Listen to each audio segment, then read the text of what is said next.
좋아하는 걸 하는 게 성공한 거냐? 아니면 뭐 내가 잘하는 거라서 하는 게 성공한 거냐? 그 분야에 대해서 내가 되게 싫어하는데 비판할 수 있는 분야에서 일해라. 뭐 이렇게 설명하시는 분도 있고, 뭐 내가 좋아하는 걸 하면 그게 좋아하는 게 아닌 게 돼.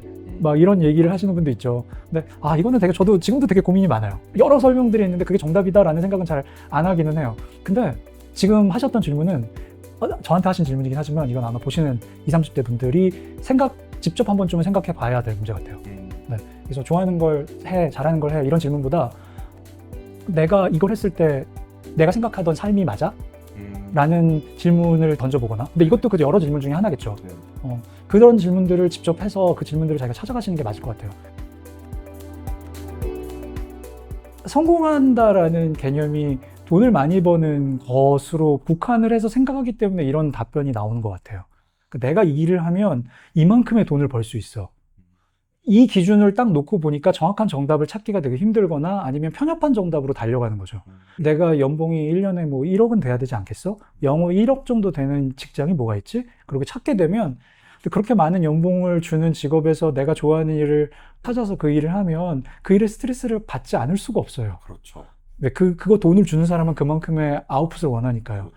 그리고 내가 좋아하지도 않은 일인데 이 돈을 받기 위해서 할 수 없이 이 직장을 선택한 사람은 이 돈을 받는다고 해서 행복할 리가 없겠죠. 그러면 여기 처음부터 전제가 잘못된 것 같아요. 돈이라는 질문이나 남들이 봤을 때 우러러보는 직장, 우러러보는 성공을 내가 내 성공의 목표로 갖는 게 좋을까? 라는 질문조차도 일단은 나에 대해서 생각하지 않고 시작하는 질문이 된 것 같아서 저는 그거보다는 좀 최근에 공부했던 것 중에 더 다른 의견을 주시는 학자분이 계셨어요. 네. 가트너 교수님. 이분이 연구한 분야가 다중지능 이론을 창시하신 분이에요. 네. 이분이 뜻밖의 성공한 인생에 대한 이야기를 하시더라고요. 이분의 다중지능 이론은 어떤 거냐면, 기존의 이론은 이 사람의 역량을 평가하는데 IQ 가지고 어떤 지표를 가지고 평가를 했어요. 그러니까 되게 중요했어요. 이 어린 시절에 이 사람의 IQ를 측정을 해서 그 IQ가 높은 친구들에게 역량을 집중해야 돼요. 그래야 사회적으로 도움이 될 테니까요. 그래서 누가 IQ가 높은지를 테스트를 하는 걸 되게 중요하던 시절이 있었어요. 심리학적으로, 교육심리학적으로. 근데 이 가트너 교수님의 의견은 그 IQ 테스트를 보면 수리 영역, 그 다음에 공간지각력 이렇게 나눠져 있긴 한데 그 영역이 뛰어난 사람이 계속 성공할까? 그렇지 않은 사람은 다른 능력을 가진 사람도 있지 않을까라고 해서 그 다중지능 이론이라는 걸 내놨는데, 인간이 똑똑한 컴퓨터 하나를 가지고 있는 게 아니라 여러 지능을 가지고 있는 컴퓨터 여러 대를 가지고 있다고 생각을 해요. 그래서 자연의 변화를 빨리 읽는 능력, 그리고 말하는 능력이 되게 뛰어난 사람, 그리고 다른 사람의 공감 능력이 뛰어난 사람들, 뭐 이런 능력에 뛰어난 사람들이 각자 다른 지능을 가지고 다른 사회에서 일을 하게 된다라는 얘기를 하시더라고요.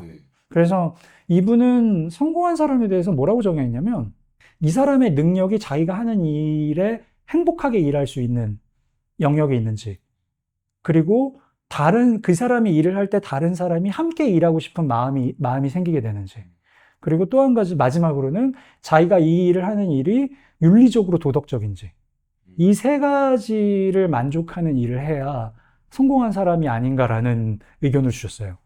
이분이 정의하는 내용에 보면 어디에도 돈 얘기가 없어요. 어디에도 우러러보는 얘기는 없고요. 네.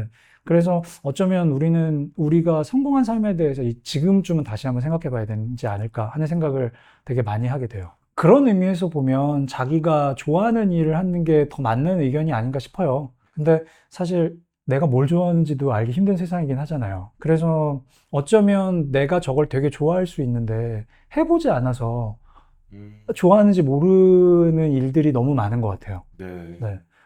그래서 내가 좋아하는 건 뭐야? 내가 잘하는 건 뭐야? 라고 딱 정의하기보다 그냥 내가 어디까지 좋아하고 얼마나 다양한 걸 좋아할 수 있는지를 찾아보는 게 어쩌면 지금은 인생의 과정이 아닐까 싶어요.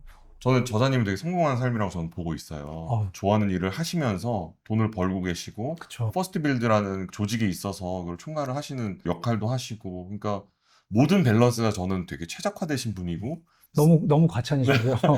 책도 많이 읽으시고 지적인 수준이나 이런 것도 충족도가 많으실 것 같은데, 근데 자존감이라는 게 요즘에 좀 많이 이슈가 있잖아요. 사람들 자존감이 낮은 사람들도 많고, 이 사람들한테 그 자존감을 올리기 위한 실질적인 조언? 넌 잘 될 수 있어. 뭐 자기 확언 뭐 이런 맞아. 얘기 그런 얘기 그런 거 많이 하죠. 말고 네. 좀 실질적인 조언? 저는 네. 좀 그런 걸 좀 한번 말씀을 좀 해주시면 어떨까 싶어요. 얼마 전에 읽었던 책이었는데, 그 책에 되게 재밌는 얘기를 해요. 내가 하고 싶지 않은 일은 하지 마. 나한테 맞지 않는 일은 하지 마. 그리고 내가 원치 않는 사람이랑 얘기하면 저 사람을 만나서 굳이 내 자존심을 깎지 마. 그런 조언들이 되게 많아요. 근데 그걸 또 분석한 분들이 계세요.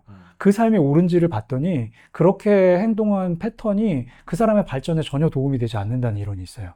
나한테 힘들고 나를 피곤하게 하고 나를 어렵게 하는 사람들을 피하는 게 좋죠. 내 멘탈을 지키기 위해.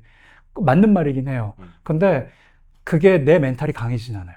그냥 내 멘탈을 보호하는 생각을 계속 가진 청년들이 언제 생겨나기 시작했냐면 페이스북이 생겨나면서부터 시작이 됐다고 하더라고요. 미국에서. 그래서 요 젊은이들이 페이스북이 시작할 때 청소년기를 보내고 그리고 그 보낸 시기에 미국 사회에서 대학생들이 됐는데 이 대학생들이 굉장히 독특한 행동을 하더래요.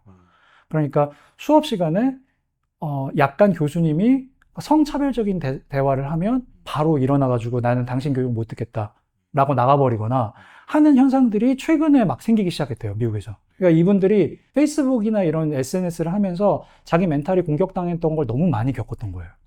그리고 그 멘탈을 지키기 위해서 그런 사고방식을 만든 데다가 또 매스컴들이 그걸 부추겼어요. 그리고 그걸 또 그런 사회를 대학들이 또 유지를 했어요.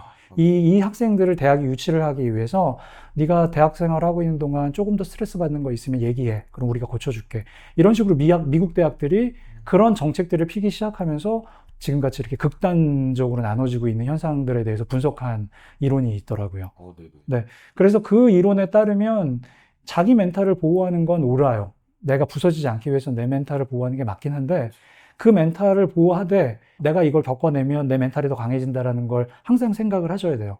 성장을 하려면 어느 정도 괴로움을 받아야 된다. 헬스장에서 운동하시는 분들은 똑같은 생각이에요.